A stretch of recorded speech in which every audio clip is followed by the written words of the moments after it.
तभी ट्रैकर अचानक बंद हो जाता है और वो उसका लोकेशन नहीं जान पाते। वो सब जल्दी से ऊपर आ जाते हैं इससे पहले कि शार्क उन्हें मार डाले। आदिल हैरान रह जाता है कि ट्रैकर अचानक कैसे बंद हो गया और वो सोफिया से कहता है, मुझे लग रहा है कि ये सब तुम्हारा किया धरा है। कसम से अगर कंफर्म हो गया कि तूने ये किया है तो ये तेरे लिए जिंदगी का आखिरी दिन होगा। सोफिया उसकी बातों से नाराज हो जाती है और वहां से चली जाती है और इत्तेफाक से वो नोरा को दूर से देखती है जो छुप के सब कुछ देख रही होती है। तो वो फौरन समझ जाती है कि उसी ने ट्रैकर का सिस्टम खराब किया है। रात को आदिल अपनी अफसर से बात कर रहा होता है और कहता है कि हमें दरिया के आसपास सब रुकावटें लगा देनी चाहिए जब तक हम उस शार्क तक नहीं पहुंचते। तो वो कहती है कि हम नदी का किनारा बंद नहीं कर सकते क्योंकि कुछ दिनों बाद यहाँ एक बहुत बड़ा रेस फेस्टिवल शुरू होने वाला है जिसे हम किसी भी हालत में रद्द नहीं कर सकते। पता चलता है कि ये फेस्टिवल एक बड़ी स्विमिंग रेस है जो सीन नदी में होने वाली है और इसमें देश के सबसे प्रोफेशनल स्विमर हिस्सा लेने वाले हैं। जाहिर है कि सिटी मेयर इस फेस्टिवल को कैंसिल नहीं करेगी क्योंकि इस पर $1 अरब से ज्यादा डॉलर खर्च हो चुके हैं। आदिल बहुत मायूस हो जाता है और सोफिया के बारे में सर्च करता है और उसे सब कुछ पता चल जाता है कि उसके आखिरी मिशन के बाद क्या हुआ था। उसका हस्बैंड और पूरी टीम मर गई और वो अब भी खुद को कसूरवार मानती है। आदिल बहुत दुखी होता है कि उसने उसके साथ सख्त बात की और उसे नाराज करके भेज दिया। अगले दिन नूरा एक वीडियो बनाती है जिसमें वो शार्क के साथ हो रहे जुल्म पर बात करती है। वो कहती है कि हर साल लाखों शार्क मार दी जाती हैं ताकि ब्यूटी प्रोडक्ट्स और अमीरों के खाने बन सकें। ये क्रिएचर भी इंसानों की तरह जीने का हक रखती है। वो अपने जैसे नौजवानों से कहती है कि वो उसकी ऑर्गेनाइजेशन में शामिल हों और लेलिस शार्क को समंदर वापस पहुंचाने में मदद करें। सरप्राइज ये होता है कि वीडियो को लाखों व्यूज मिलते हैं और उसकी टीम में सैकड़ों नौजवान शामिल हो जाते हैं। सबका एक ही मकसद होता है, लेलिस को सलामती से समंदर तक वापस ले जाना। फिर आदिल सोफिया से मिलता है और कहता है, मैं माफी चाहता हूं अपनी बदतमीजी के लिए और वादा करता हूं कि मैं तुम्हें सिटी मेयर से मिलवाऊंगा। तुम उसे सब कुछ समझाओ। जिसके बाद आदिल सोफिया को मेयर से मिलवाने ले जाता है। सोफिया मेयर को सारा किस्सा सुनाती है और स्विमिंग रेस बंद करवाने की रिक्वेस्ट करती है, मगर मेयर कहती है कि हजारों फौजी वहां पर मौजूद होंगे और फेस्टिवल अपने टाइम पर ही स्टार्ट होगा। कोई शोर शराबा नहीं चाहिए। सोफिया गुस्से में आकर कहती है, ये फेस्टिवल कैंसिल होना चाहिए वरना तुम सैकड़ों लोगों को मौत के मुंह में भेज दोगी। अगर वो लोग नदी में उतरे तो लेलिस एक एक करके सबको खा जाएगी और तुम्हें अंदाजा भी नहीं है कि लेलिस दुनिया की सबसे खतरनाक शार्क है जिसे कोई भी काबू नहीं कर सकता। मेयर कहती है, देखो बहन, साफ साफ बात सुन लो, फेस्टिवल कैंसिल नहीं होगा। सरकार ने $1 मिलियन खर्च किए हैं इस पर। फिर मेयर पुलिस को ऑर्डर देती है कि किसी भी कीमत पर उस शार्क को मार दिया जाए। पुलिस सोफिया से मदद मांगती है तो सोफिया कहती है, मैं एक प्लान बनाऊंगी कि हम उसे नदी से निकालकर समंदर ले जाएं, मगर उसे मारा नहीं जाएगा। वो एक प्लान बनाती है जिसमें खास फ्रीक्वेंसीज के जरिए शार्क को ट्रैप किया जाएगा और थोड़ी देर के लिए बेहोश करके उसे समंदर में शिफ्ट कर दिया जाएगा। मगर प्लान शुरू होने से पहले बेन आ जाती है और वो मान जाती है कि उसने ही ट्रैकर सिस्टम खराब किया था और अब उसे पछतावा हो रहा है। लेकिन मसला सिर्फ ये नहीं, नूरा ने लेलिस का लोकेशन ट्रेस कर लिया है और वो आज ही उसे समंदर की तरफ ले जाने का प्लान बना रही है। वो बताती है कि शार्क इस वक्त सीवरेज के टैंक के पास है। वो सोफिया और पुलिस से कहती है कि वो नूरा को रोकें क्योंकि वहां कुछ नौजवान भी मौजूद होंगे जो नूरा को सपोर्ट करने आए हैं और वो जगह बहुत खतरनाक है क्योंकि वो सीवरेज एरिया बहुत तंग है। सोफिया कहती है, अच्छा हुआ तुमने हमें ये बताया, और वो यकीन दिलाती है कि वो अपनी दोस्त को बचाएंगी। रात को हम देखते हैं कि नूरा, बेन और ऑर्गेनाइजेशन के बाकी लोग सीवरेज एरिया में पहुंच चुके हैं और मिशन के लिए तैयार हो रहे हैं। बेन थोड़ी नर्वस लग रही होती है, जैसे कुछ छुपा रही हो, मगर वो कहती है, मैं बस तुम्हारे लिए परेशान हूँ। फिर नूरा पानी में उतरती है ये साबित करने के लिए कि शार्क इंसानों के लिए खतरनाक नहीं होती। अब वो लेलिस का इंतजार करने लगती है। उसी वक्त सोफिया, आदिल और पुलिस वहां पहुंच जाते हैं और उससे कहते हैं, फौरन पानी से बाहर आओ, मगर वो लड़की जिद करती है कि वो मिशन पूरा करेगी। सोफिया उस पर चिल्लाती है, जो तुम कर रही हो वो गलत है, ये शार्क तुम्हारी सोच से भी बड़ी है, वो तुम्हारा सोनार डिवाइस और तुम्हें जिंदा खा जाएगी। इसी वक्त नूरा के पास एक शार्क नजर आती है। सोफिया फौरन समझ जाती है कि ये छोटी शार्क लेलिस की बेटी है, लेकिन नूरा बहुत एक्साइटेड होती है और शार्क के करीब जाती है और उसे छूने लगती है ताकि सोनार डिवाइस से उसका पता लगा सके। तभी अचानक आदिल पानी में छलांग लगा देता है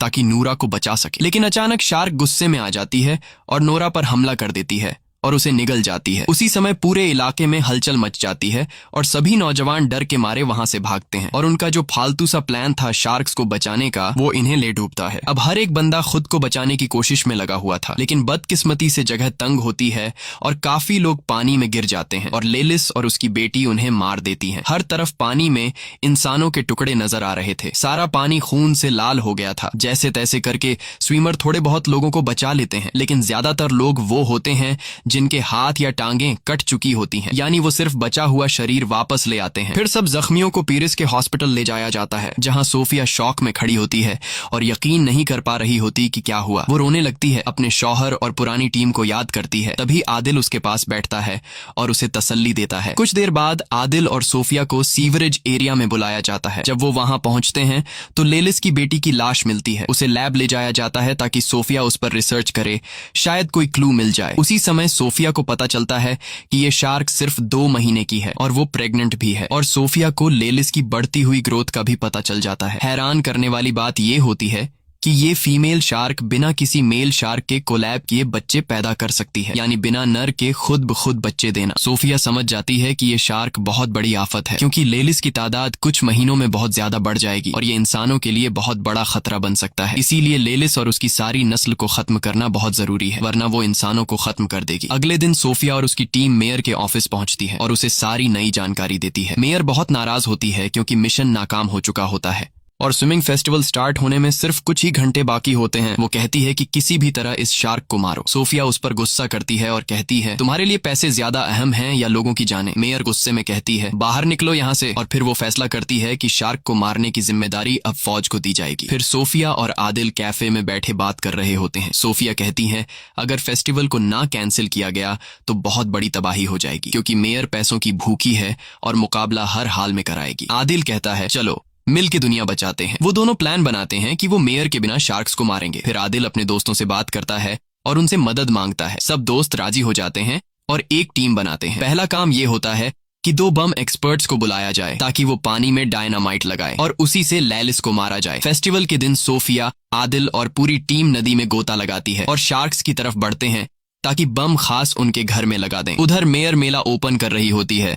उसे कुछ भी पता नहीं होता आदिल और सोफिया के प्लान का। फौज भी अपनी बोट्स में तैयार बैठी होती है किसी भी हमले के लिए। सोफिया की टीम शार्क के में जगह तक पहुंच जाती है और वो वहां हजारों शार्क मछलियां देखती है। सोफिया अपनी टीम को कहती है कि रुक जाए, क्योंकि शार्क इंसानी हरकत से खतरा महसूस करती है। दूसरी तरफ मेला शुरू हो जाता है और स्विमर पानी में कूद जाते हैं। सोफिया और उसकी टीम शार्क्स के बीच बम लगा देती है और जैसे ही काम खत्म होता है सब ऊपर जाने की कोशिश करते हैं। तभी एक शार्क आती है और टीम के 2 बंदों को मार देती है। सोफिया आदिल को खींचती है ताकि जल्दी निकल सकें, लेकिन बम जल्दी फट जाते हैं। धमाका होता है और टीम के बाकी लोग ऊपर उनका इंतजार कर रहे होते हैं। सोफिया आदिल को ऊपर ले आती है। टीम उसे बोट में डाल देती है क्योंकि वो जख्मी होता है। तब सोफिया फैसला करती है कि वो अकेले नीचे जाएगी ताकि यकीन कर ले कि लेलिस मर चुकी है या नहीं। लेकिन जब वो वापस आती है तो पता चलता है कि लेलिस अभी भी जिंदा है। फिर अचानक लेलिस कश्ती पर हमला करती है, टीम को गिरा देती है और पूरी टीम को मार देती है। लेकिन खुशकिस्मती से आदिल और सोफिया बच जाते हैं और ऊपर आ जाते हैं। तब वो देखते हैं कि शार्क तैराकों की तरफ बढ़ रही है, तो वो दोनों पानी में वापस कूद जाते हैं ताकि उसे रोक सकें। लेकिन तब तक बहुत देर हो चुकी होती है। शार्क पहले ही तैराकों तक पहुंच चुकी होती हैं और एक एक करके सबको मारने लगती हैं। एक ही झटके में नदी का पानी लाल हो जाता है। हर तरफ इंसानों के टुकड़े तैर रहे होते हैं। पूरा इलाका चीख पुकार और अफरा तफरी से भर जाता है। तभी फौज पहुंचती है